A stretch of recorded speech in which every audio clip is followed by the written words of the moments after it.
Hi everybody. Alright, I got a little note that it's a little quiet. I'll see if I can bump up my levels here. Just a notch. See how that does. It's a little bit louder. Oh, I think I can even bump it up a little more beyond that. Whoa, that's too much. Back that off. Cool. Alright. So I hope that's a little bit louder for everybody. Got people all over. All right, got people chiming in. Oregon, Germany, Pennsylvania, Massachusetts. Great, excellent. I just played a tune there called. I first learned it as Junior Crayons, but it's also called the Luridon. It's not on my website yet, but it's a beautiful old Irish tune, jig in the key of D.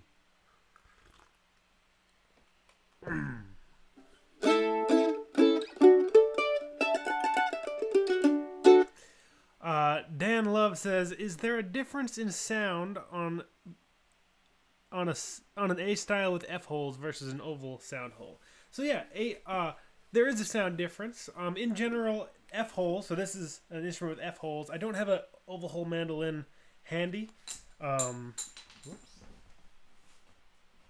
but an oval hole mandolin will have one big sound hole right here. Yeah, there's a pretty good video on YouTube kind of talking about the differences, and they play some sound differences. I could also make one. In general, F holes kind of are a little more, they kind of project out a little further. They kind of have more of that bluegrass chop sound, whereas oval hole mandolins are a little more kind of bass oriented, and they can have beautiful trebles and as well, but they've got more of kind of a round sound, a little more sustained maybe, or just a different style of sound. Check out, there's a couple videos on YouTube that talk about the differences. So I hope that's helpful. So if you're, wow, all right, we got people continuing to join us here. Brittany from London. All right, great. Thank you all for joining us. If this is your first time, all right, people are continuing to, that number's just going up on the number of people watching. If this is the first time you're joining us, this happens every week at noon here on my YouTube channel. I like to take questions. I'll take requests. If I know them, I'll play them. If I don't, I'll make them up. But I love hearing what people are working on, what you all have questions about. Play some tunes while I'm at it. Drink a bunch of coffee.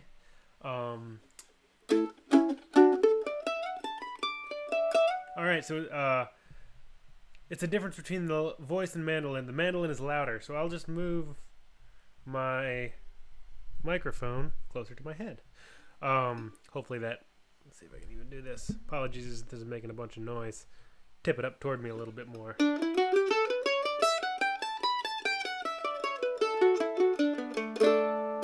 Cool. Hopefully that helps out a little bit on the sound front.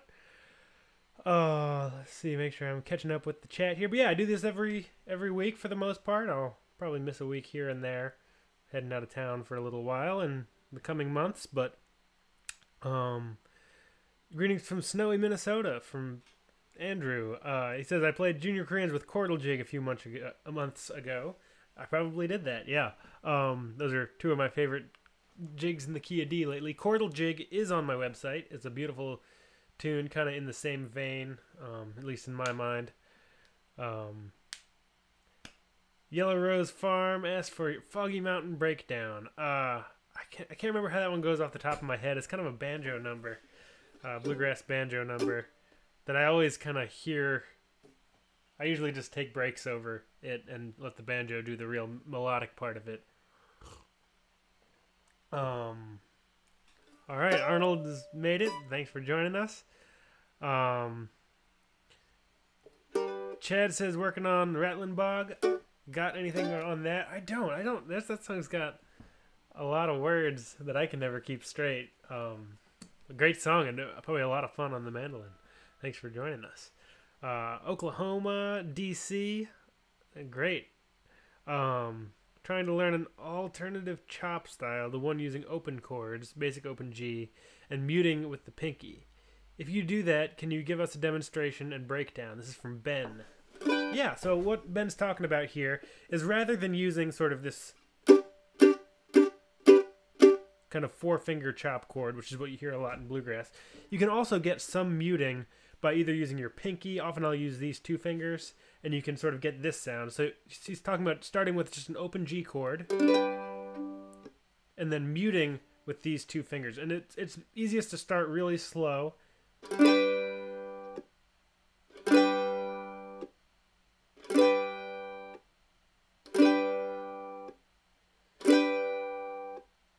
And then from there, you can speed it up. I really like kind of the exercise of slowly speeding it up. So you start nice and slow. Ring, mute, ring, mute, ring, mute. A little faster. A little faster. Sam Bush does a lot of this sort of stuff using this open A chord.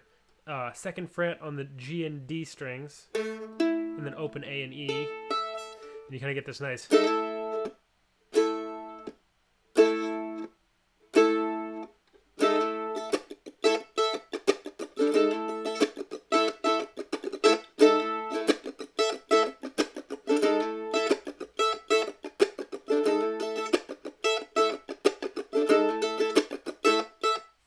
Things like that. It's a great kind of alternative chop sound. It's not my go-to chop technique if I'm playing straight ahead bluegrass.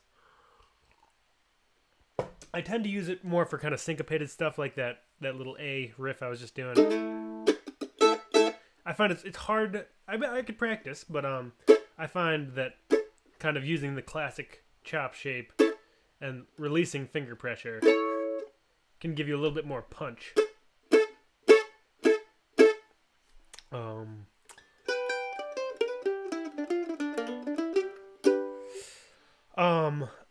Great. These are awesome questions. All right. Wow, more people in, almost 50 people watching. Welcome. If you just got here, I do these every week. This is Mando Lessons Live, along with my website, MandoLessons.com, which has a bunch of free lessons that I put out, and probably found it through my YouTube channel here. But I love taking questions, seeing what people are working on. I'll take requests if I know them. Try to stay away from copyrighted material so YouTube doesn't shut me down. But yeah, thank you all for showing up. And like I said, every week at noon. Getting back to the chat here. Dana says, all my family plays something. I'm learning mandolin undercover. I like it. Just want to break out one day. Great. That's awesome. That'll be a good surprise the day that it comes. Chip says, do you use a Monroe Downstrokes style in your playing? Yeah, I really like. So what Chip's talking about, in that sort of Monroe bluegrass style.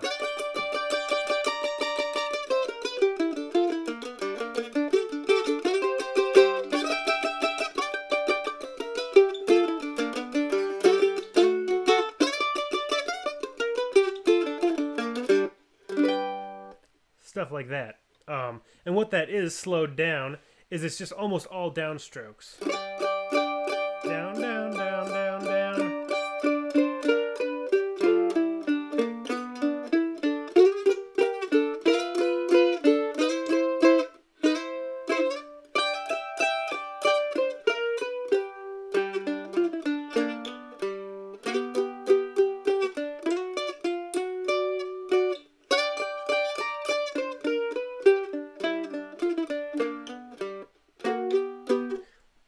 And that's a style that actually gets used in a bunch of different kinds of music. A lot of gypsy jazz players will be really downstroke heavy. Bill Monroe, some blues players, a lot of rock stuff kind of has that feeling. And what it does is it just gives you that really like ba ba ba ba ba ba ba. Like every one of your notes really comes through with a nice kind of pop and drive. And I highly recommend giving that a try. Just try playing with all downstrokes. It makes your hand move a little faster, but start slow and you can pick it up. So I'll play so if I'm doing down and up, it just doesn't quite have that same sort of groove to it.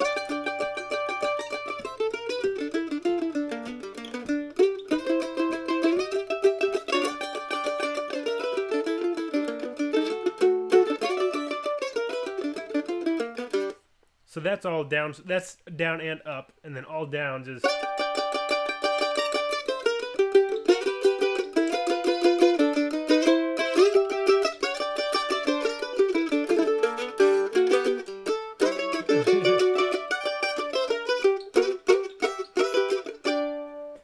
Gives you that sort of really kind of rock and roll feel, which I love. So yeah, I love doing it. I recommend people give that a try. It really can add a lot to sort of your bluegrass style mandolin playing.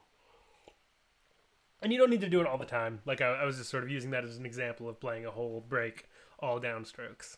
But you know, mess around with a little bit of it in your playing, and I think it can be a nice thing to add in, especially in the bluegrass world. Cool. Hope that's helpful. Andrew says that pinky muting thing looks like it could be life-changing. Yeah, it's a really fun thing to get under your fingers, and really helpful once you start integrating it into your playing. Hello from San Diego, from Gary. Awesome. Thanks for joining us. Anand says, I've learned a lot from your videos, and I can now play Hindi songs. Awesome. Trying to use my pinky, this is difficult for me. I know only practice can help, but any ideas? Yeah, so sort of, you know, everybody's pinky is their weakest finger. So it's totally normal to have your pinky not feel as sort of agile as all your other fingers. I think one thing you can do is playing in some different keys that, you know, a lot of stuff, if you're playing in the key of G or C, you can get away with not really using your pinky, you know.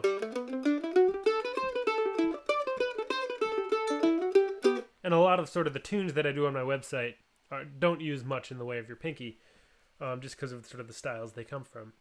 But taking tunes and either putting them in different keys or learning tunes in different keys can be a good way to work on getting your pinky. So, you know, if you have a tune like I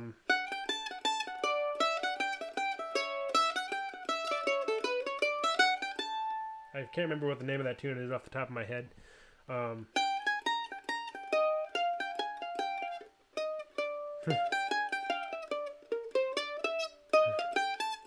This is a little rough, but you know, just trying to move it so that tune's in the key of D, but move it up one fret to E flat, and you have to use a lot of pinky.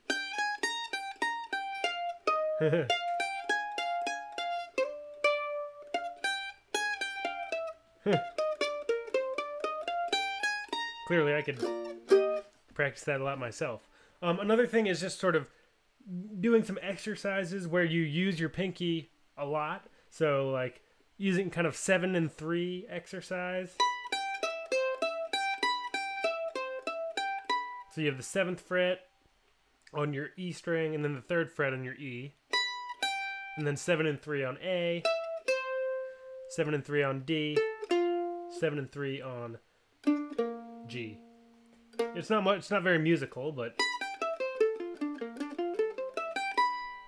things like that use your pinky more than you would in an average song or tune can be helpful. Another thing that's really kind of pinky intensive is on my website I have a couple lessons using the 4-finger close position method, which is a kind of a scale system for playing up the neck, and that's really pinky intensive. You can find more of those PDFs if you want to look for some great PDFs. They're over at jazzmando, all one word, .com. There's a couple worksheets on kind of using those closed scale positions that are really helpful for your pinky. Great question.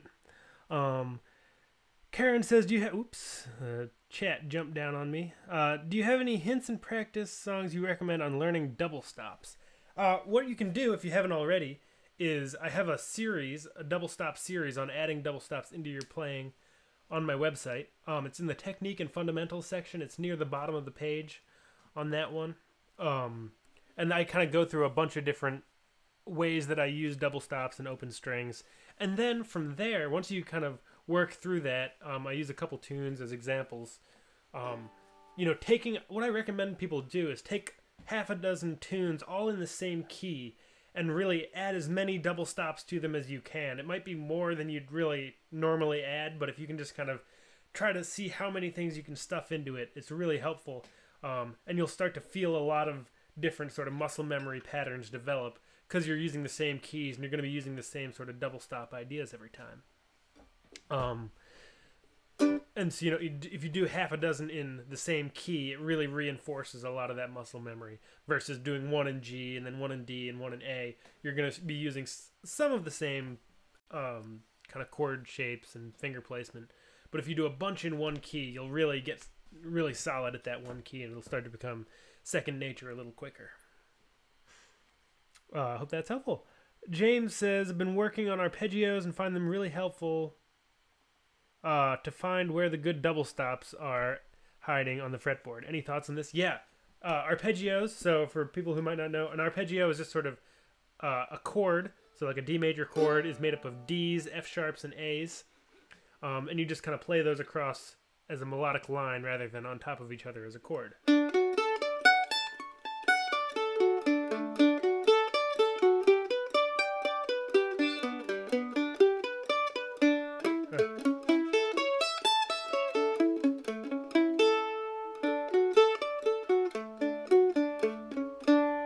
So that sort of sound. And that's kind of the fundamental basis behind double stops, is you're adding the melody note. So if we're using Flop-Eared Mule, which is on my website, so those first two notes are in the key of D. We have an F sharp, which is the third of a D chord, and the D, which is the root or the first of a D chord. And so you can add another note from that D chord below those notes. So maybe the first one, you can go. So you're adding an open A below that F sharp. A is the fifth note of a D chord. And then you're using, your melody is the fifth fret of the A string, which is a D, and you're adding an F sharp on the D string below it. So you're just using kind of the idea of arpeggios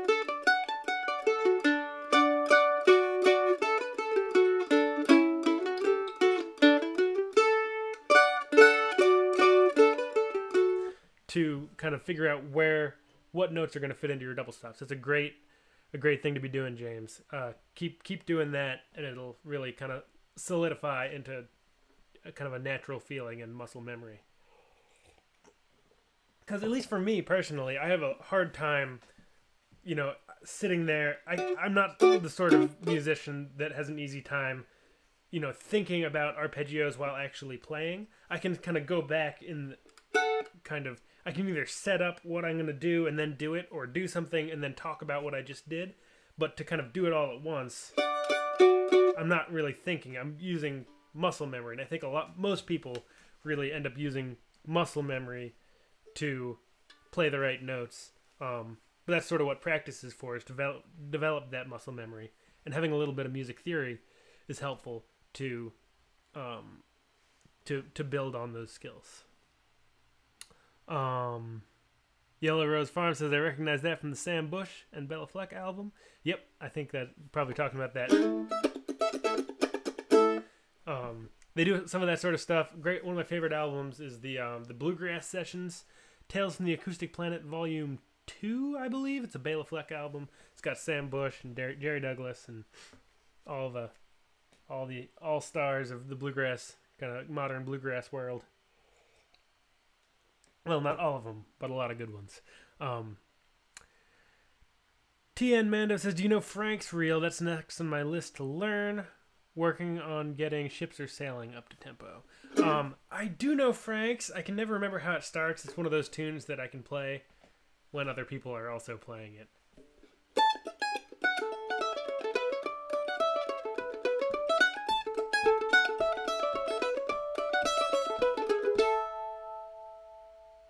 It's something like, it's got some phrase like that in the B part.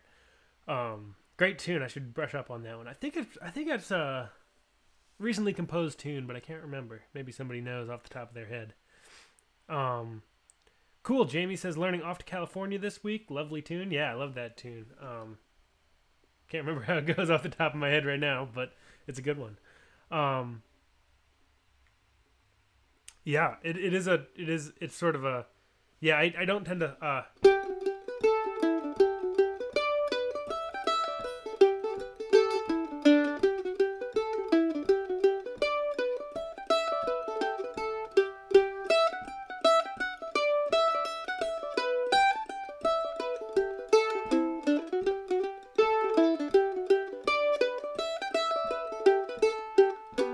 think that's off to California. Yeah, I definitely always play at about that speed, but it can be good if you're often, finding a tune that is hard to play fast. And, even if it's not a tune that's necessarily supposed to be played at 1,000,000 miles an hour, working on that as a skill can be really helpful. Because it's sort of like a tune that...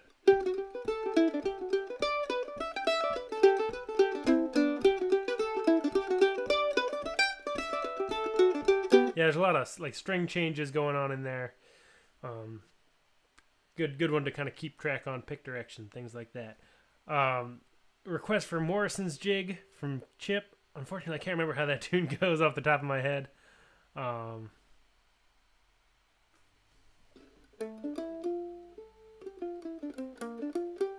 it's one of those tunes that's got... I think. No, I'm not even that sure about that anymore. If it pops into my head, I'll definitely play it. Dr. Katz, I like that name, Dr. Katz, says, do a lesson on medieval or Celtic music. Oh, I have a lot of lessons on Celtic music. I have a bunch of Irish tunes on my website, but I don't have any of the older stuff, like O'Carroll. Well, I've got one O'Carroll tune. I've got Shebeg Shamor, I believe, is on my website somewhere. I think it is. I can't remember. And I don't know a whole lot. I did do some early music, kind of 12th to 14th century stuff in college, but I don't really know much about that stuff anymore and don't really have much in the way of teaching. I think there are some more kind of classical-oriented mandolin instruction out there on the web. I think Katerina Lichtenberg or Marilyn Mayer are good people to look up. They really have a good handle on the classical stuff and that realm of mandolin goodness. Little Muddy Farm says, what tune would be good for all downstrokes? Well, I don't tend to do tunes so much. I really kind of tend to do more of that sort of Bill Monroe style.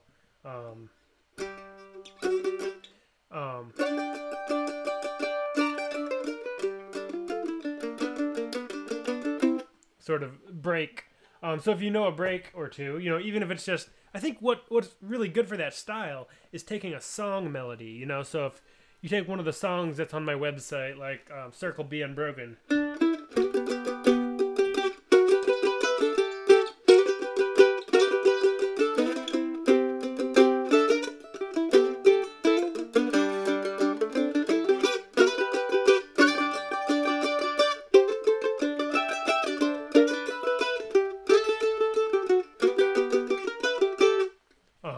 Kind of starting with us, because a lot of these tunes that I teach on the website are a lot of eighth notes, and that's sort of a little more taxing on you. You can try it with any tune really, but something that's got more space in it and is more of kind of a slower moving melody, and often things that are going to get sung in like the bluegrass world are going to be easier to kind of, you can take a melody like Circle Be Unbroken. Oh, I'm a little out of tune there.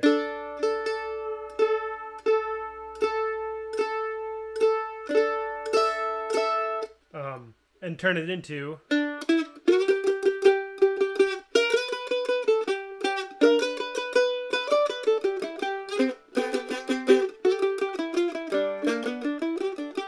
something like that. So I'd say start with a song melody would be a great place to start.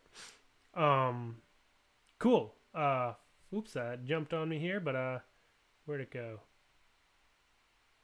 Flatland Mando says, all downstrokes sounds good. Cool. Glad to hear it. Chip says, tell us about your Ellis. Tom is a friend. Got to play his lore and unsigned lore Thursday at his shop. Cool. Yeah, I got this mandolin. This is an Ellis A style built by Tom Ellis in Austin, Texas. And And anytime I talk about gear, you know, especially with stuff like this, all the time, I'm not sponsored by anybody. I bought this mandolin like 10 years ago. No sponsorships or anything like this. It was built in 2009, and I bought it, I think, in 2009 from the Music Emporium, which is a shop out here on the East Coast in Massachusetts. That's a great place and a dangerous place to go if you like really nice instruments, because they have a lot of really beautiful stuff there, and it's hard to walk out of there without drooling over something. But yeah, I really like it. This mandolin's been all over the world with me, and yeah, I couldn't be happier. I hope that I don't really know much else to say about the mandolin, but it's good. I think it's really a kind of, at least this one, I've played a couple other of his A styles as well. But I think in particular, this mandolin is, at least sort of what it's become for me, is a really kind of good all-around mandolin. It can hold up in a bluegrass jam, and it's also kind of mellow enough to play some tunes and kind of jazzier stuff.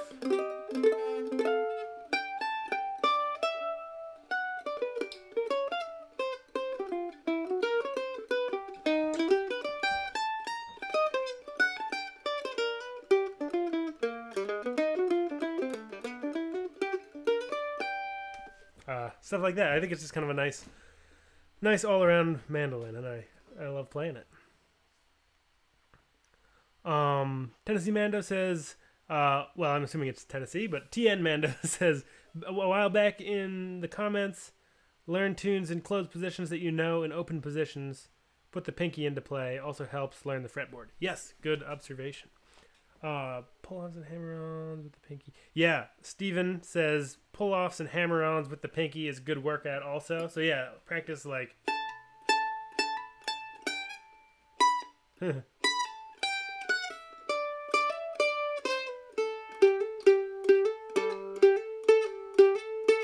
I could work on that myself. Hello from Vancouver Island. Cool. Thanks for joining us, Frank. Mount Thielsen, I hope I'm saying that right, says alternate F chord. I assume you're asking to be shown an alternate F chord.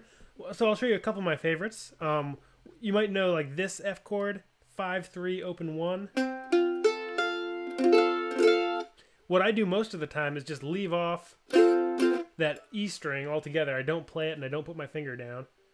So you just get 5-3 open.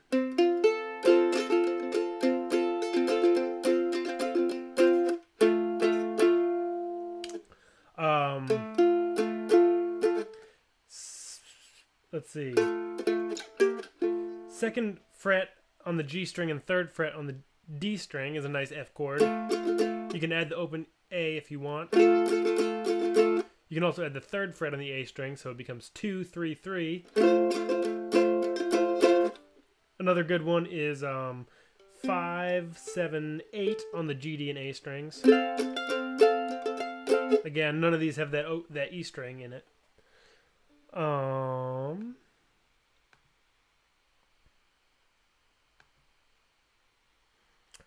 Jamie says, okay, hang on. We gotta catch up with the right thing.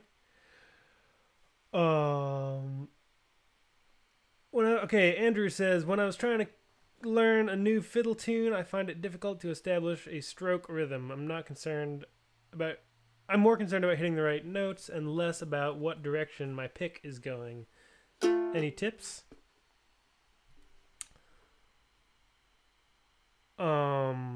Sorry, getting a little distracted here.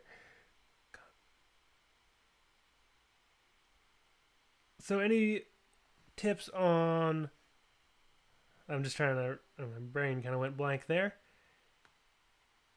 Learning a new tune, establish a stroke rhythm. Yeah, so I think that's a natural progression, is sort of like, you know, worrying about getting the notes right. You got to sort of know the melody in your head and in your fingers first before you can start to feel real comfortable with the tune. You know, I think it's a natural progression that the more tunes you learn and the more time you spend playing fiddle tunes, the more you'll get.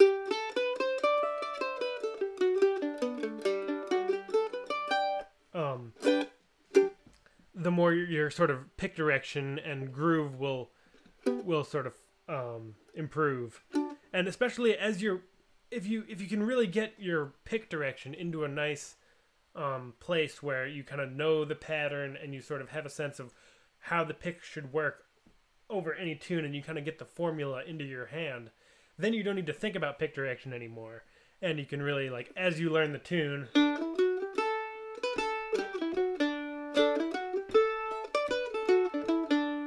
you just sort of, your pick will do the right thing, and your sort of automatic sort of groove and what is the word you use? A stroke rhythm. Your rhythm will improve, just because your pick direction is going in the right way. A lot of times, at least for me, I'd say 80% of the time, a lot of the problems in my rhythm and my groove come from.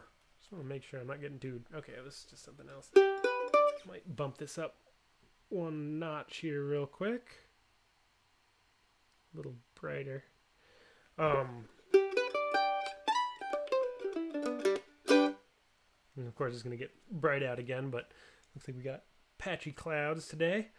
But yeah, I would say, don't worry too much as you're learning the tune. You got to get the tune in your head, but then once you have the tune, then really start thinking about pick direction, and that should help.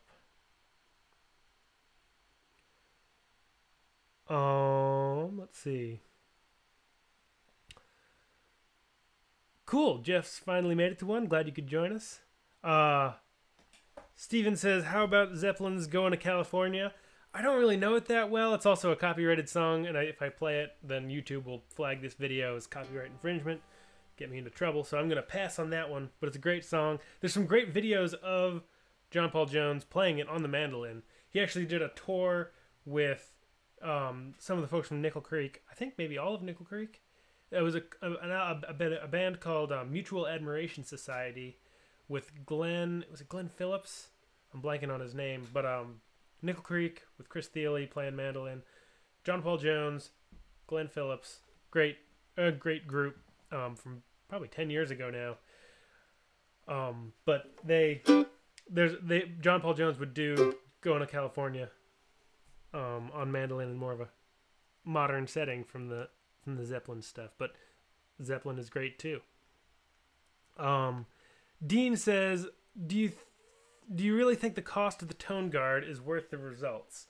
So a tone guard, for people who don't know, is a little kind of metal cage that you can put on the back of your mandolin that sort of sits a little bit over the top of your mandolin, so when you put it against your stomach doesn't kind of dampen the back of the instrument, and it changes the sound, I'll say, of the instrument. And I think what you can do if you're thinking about, like, should I get a tone guard? Take a cookie sheet and, like, make sure it doesn't scratch up your instrument. But I remember I did this with my friend. We were like, should we get tone guards? We were like, how can we tell if it's going to sound better?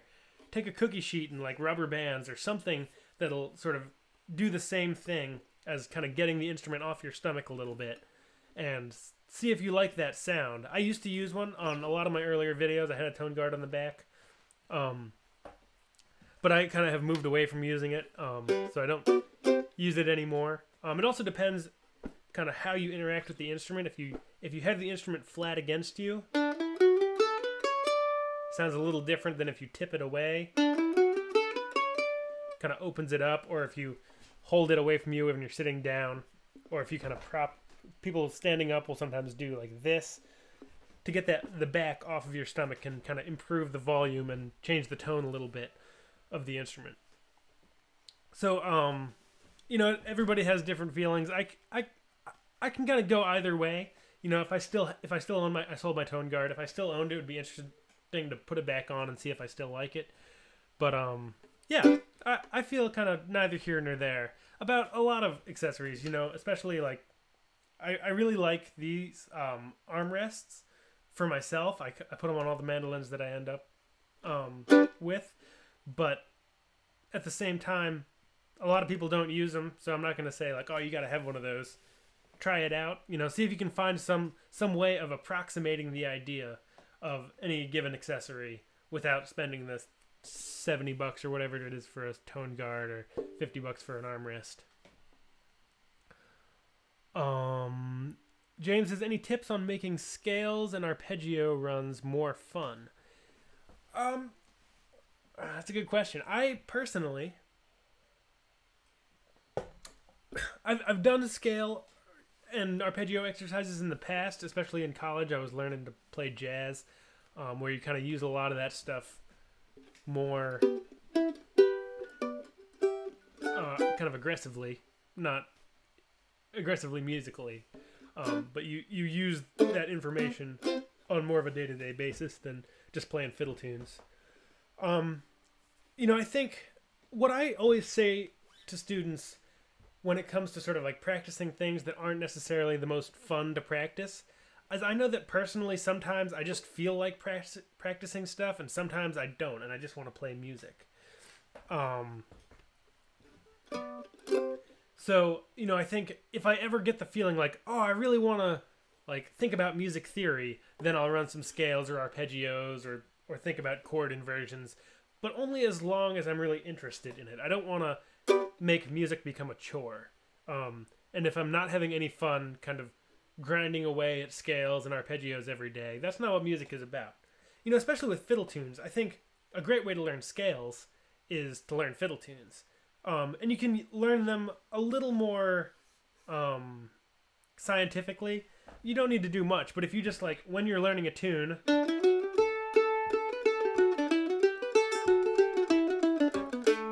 just make note of like, okay, what is this? Is this tune in the key of D, G, major, minor? What mode? Like what notes am I hitting? Like how many sharps or flats in D? Things like that. Or you can think about, let's see. A lot of times in tunes you'll hit arpeggios as well. So like a tune like Real Saint Antoine is on my website. It's in the key of A, and it's all either arpeggios or scale. So it's arpeggio, scale, arpeggio, scale, scale, arpeggio, scale, arpeggio, scale. The A part's a better example, but you have arpeggio, scale.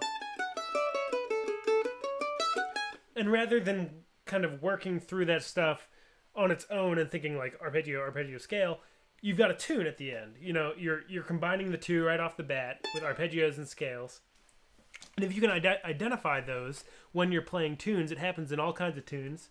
And kind of think about what key you're in, what time signature you're in, what mode you're in, things like that. How many sharps and flats, what sharps and flats they are. I think that can go a long way to learning that kind of stuff. I'm going to catch up with the chat here real quick. Paul says, I'm having a hard time trying to use triplets. I presume it's just practice, but I feel most of the time I try, I miss the string altogether. I've been adding them as much as I can. Great. So yeah, you're on the right track. I'm actually currently feeling the same way about triplets. I've been playing tenor banjo at my local Irish session, and I say I'm probably like 50-50 on whether I actually get a triplet when I'm trying.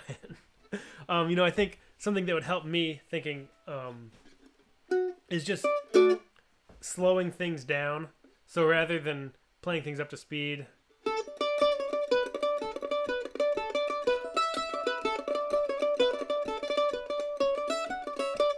taking things like that and really slowing them down and making sure that you nail every one you're trying to do.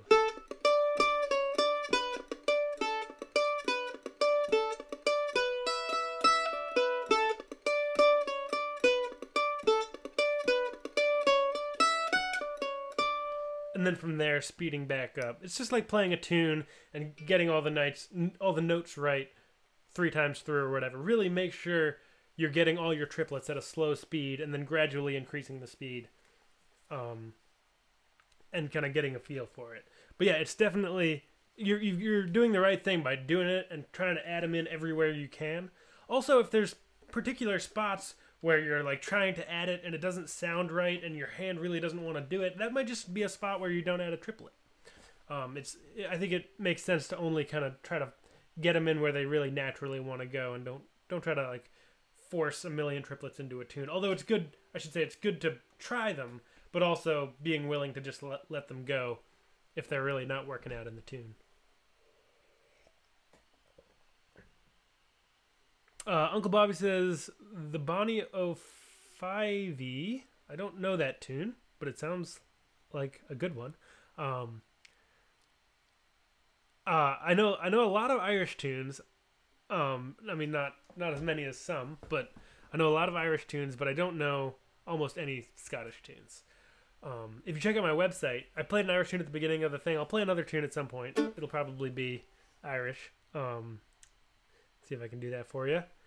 Catch up with the chat again real quick, though. I do wish that I knew more Scottish tunes. I've got friends that know a lot of Scottish tunes, and I can't really keep up with them when they're in a deep Scottish session. I don't know any of those tunes, but I'm much more familiar with Irish tunes. And there's a lot on my website, MandoLessons.com, if anyone here hasn't visited it.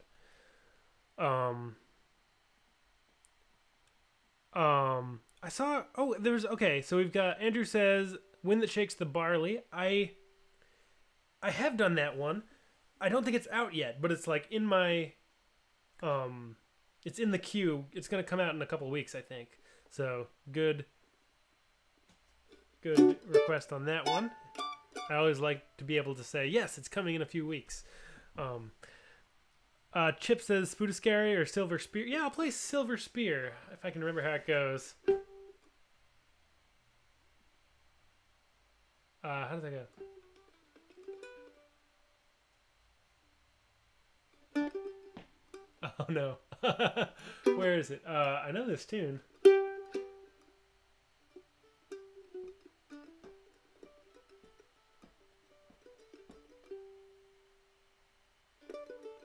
I can't come up with it. This is Spudascary, I think.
I think that's Spudascary, but I can't remember off the top of my head. Hopefully I'm not leading you astray there. Carl says, to learn a new song, do you suggest learning by ear or using tablature? I am a big proponent of learning by ear. I think it's a really helpful process. I think it's a better way to actually get the tune into your head and not have to rely on the tablature when it comes time to actually going out and playing with other people. By learning a tune by ear and having it in your head, you don't need to walk around with sheet music. It really improves your ability if you're sitting there with somebody else and they say like, oh, you want to learn a tune, and they teach you a tune by ear, you can actually do it. Whereas if all you've ever done is learn by tab, you're going to have a lot harder time, and not everybody's going to wander around with tablature so they can sort of show you the music. If you do want to learn by music, I also recommend learning to read standard notation over tablature. It's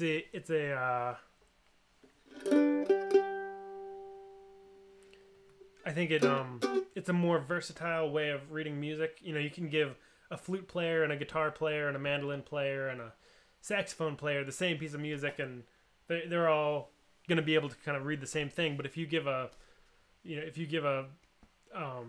accordion player mandolin tablature, it's useless to them. It's a more sort of universal, a much more universal way of reading music. Tablature has its own merits too. It's great to kind of know where your fingers are going, especially for more kind of technique and exercise based material. But I'd say first in my list is learn by ear. Second is learn by standard notation. Third is learn tablature. Chili Archer says, is it better to hold the pick at an angle or just hit it with the flat side? I am also a big proponent of hitting the string at an angle. So the way I think about it is the pick, when I'm holding it, it's hard to show and I'll hold it over my forehead, is parallel to the ground.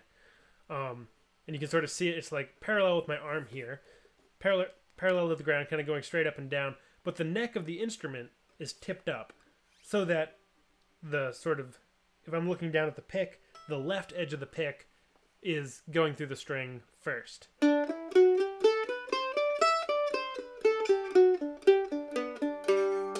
What it does is it allows the pick to kind of roll over the strings a little bit better. It takes away some of that pick noise. So if I play flat 2, it sounds like this.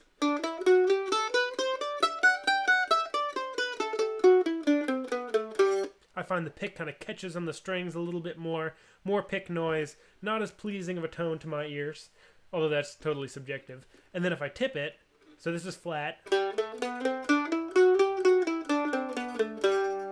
tipped,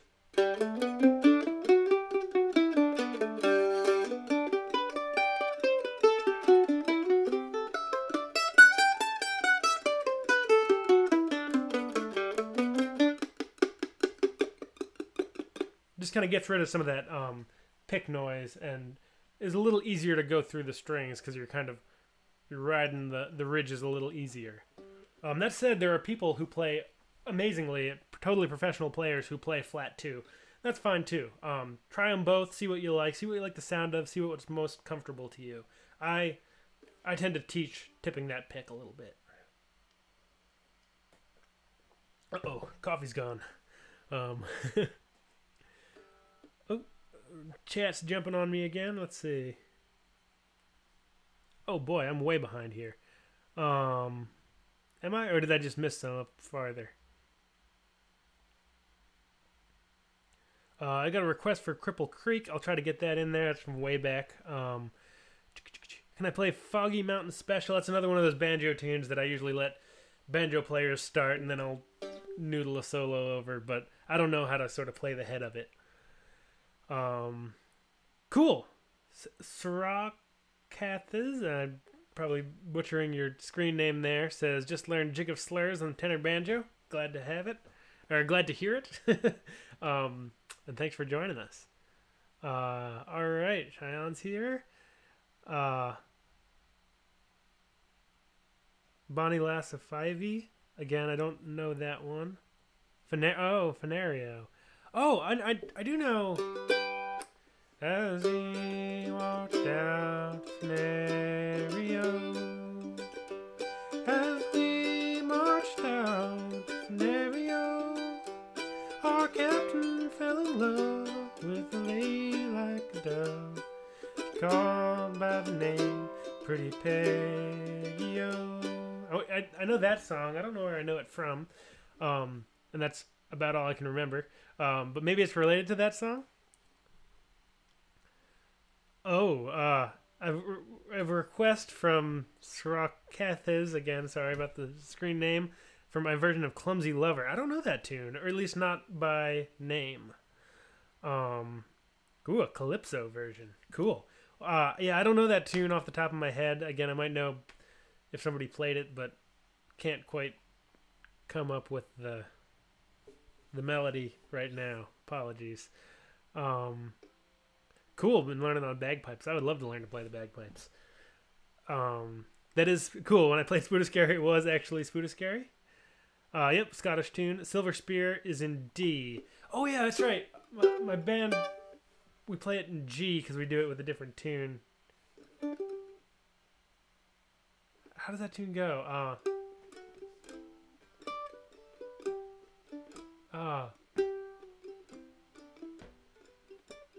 You gotta do the tune before it.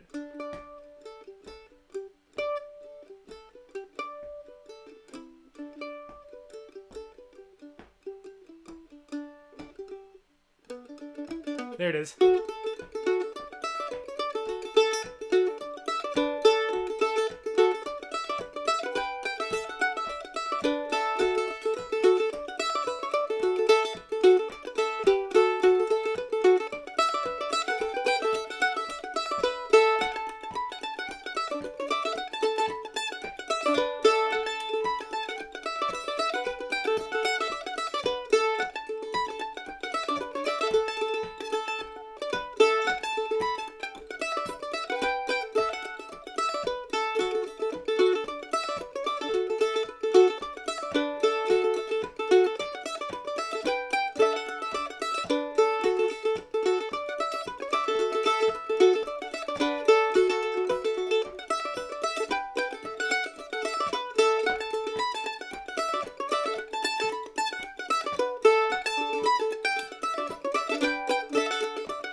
There we go. That's Silver Spear in the original key of D. Whew, yeah, that one was bugging me because I knew the tune, couldn't quite come up with it. Key of E38 says, "Do you have any recommendations for beginners to train their ears to recognize keys and chord changes?" Definitely. So in terms of recognizing keys, especially with a lot of folk music, you kind of have open strings in a lot of the common keys. So hitting an open string and seeing which one sounds best with a tune or a song can often lead you to what key the tune is in. So if somebody's singing, will the circle be unbroken by and by, and you go, or will the circle be unbroke? That doesn't sound good. Let's try A. Circle be unbroke. Nope. Try D. Will the circle be unbroken? A little better, but let's try G. Will the circle be unbroken by and by? That sort of is like, okay, a key of G. And then in terms of hearing the chord changes, I think, playing a tune slowly, tune or song slowly. Circle,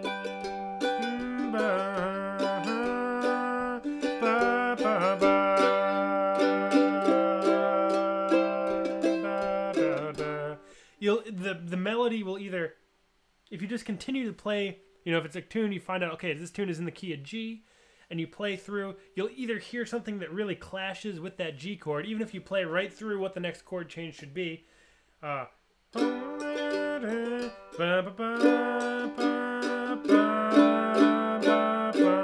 start to hear that clash in the melody.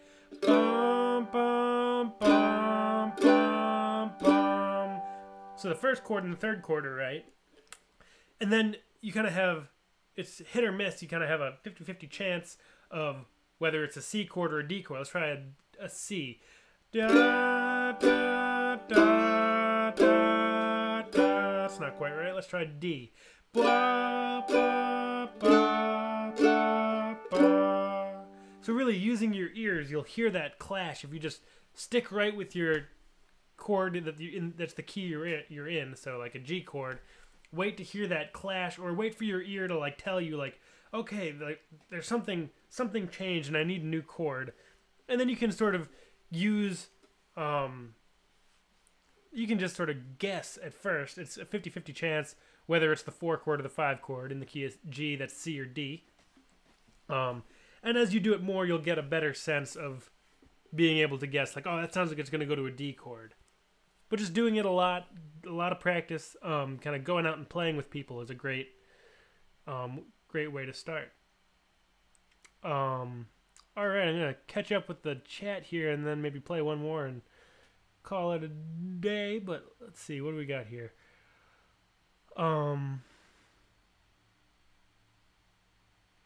Rob D says, I want to do arrangements. Any tips? Yeah, so I think in terms of using arrangements, if you're talking about tunes, I have a lesson on my website in the technique and fundamentals section. Sorry, my nose is really itchy. That I talk about kind of how to put sets together and change keys and things like that. I think it's somewhere in the technique and fundamentals page on my website.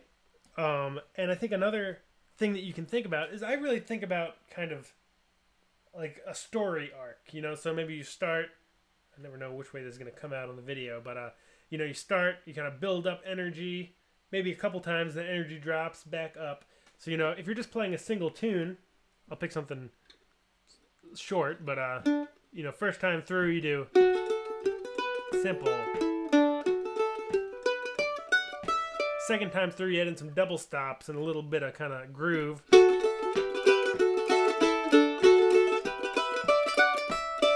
Third time maybe bring it up a little bit more.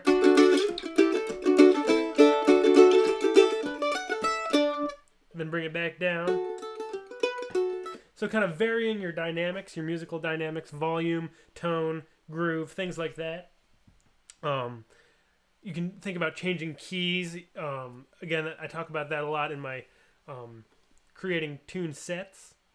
So yeah, I think that sort of stuff. Listen to what other people are doing. How you can, if it's more of a recording project, you can add in more instruments, or even if it's arranging songs for bands, you know, starting out with just one instrument and then bringing in others as you go, kind of holding out by not playing. If you start out with everything you've got, that's sort of the high energy of the tune, and you've nowhere to go but down. But if you kind of start out mellow or sparse in one way or another, and then build up as you go, that's going to really bring some life to your arrangements. AC Mullane says a notebook with the first 2 bars of each is handy. Yeah, I've got friends that do that. I don't personally do it. It might help me remember some tunes, but usually I don't. I kind of either can remember it or I can't, and it's easier for me to just kind of have it in my head when I need it. Although it does lead to times I usually don't want to be flipping through books, but yeah, that's definitely, a lot of people do that. A lot of my friends do that. It's a good thing to get into. Chili Archer says, do you have any recommendations to learn by ear or just the long process of hard training? I do. What I would recommend is, you know, if you're new to it, use the tunes on my website. Start with beginner tunes. Start with the beginner series. I sort of talk in that series about learning by ear and do a song and tune by ear. And really try to, you know, then go to you can sort my tunes that I teach by difficulty level. Again, trying to learn a bunch of tunes, like I said, with adding double stops in an earlier question in the thing. I don't know if you're here or not at that point. Learn a bunch of tunes in the same key, rather than, you know, don't learn one in G, one in A, one in E, one in C. Really, I think learning a couple in the same key will reinforce that muscle memory, because a lot of it does become muscle memory. You know, and I think it is, in a way, a lot of repetition. I think it can be really hard. I know, because I was super tab addicted for a long time. You know, I learned by reading tabs off the internet, and I just realized it was really hampering my ability to kind of learn new tunes on the fly and learn from other people. And it's a hard process at first, but I think I really recommend it. It opens up a whole new world once you kind of take that step.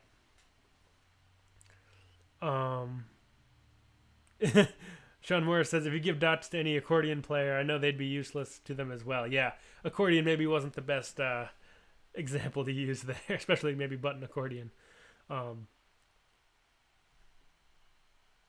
Rick Cahill says, are there any standard tunes to learn that are more likely to be played at a jam session? That depends on kind of where every region and every individual session has tunes you'll hear more or less. I think what you can do is go to a session, and when you start hearing tunes like, oh, I heard that one last week, just ask them like, oh, what was that tune? Go home and learn it. Come back next week and you'll know it and you can play along. In general, on my website, I tend, for the most part, to put up tunes that are more or less common session tunes. I don't put anything up that are super out there. I put up a couple original compositions So I do break my own rules sometimes, and I try to balance sort of tunes I'm really excited about and tunes I want to put out there with really standard session tunes. But a lot of the tunes on my site, especially in the Irish music section, are pretty straight ahead session tunes, at least in my part of the world, kind of New England, U.S.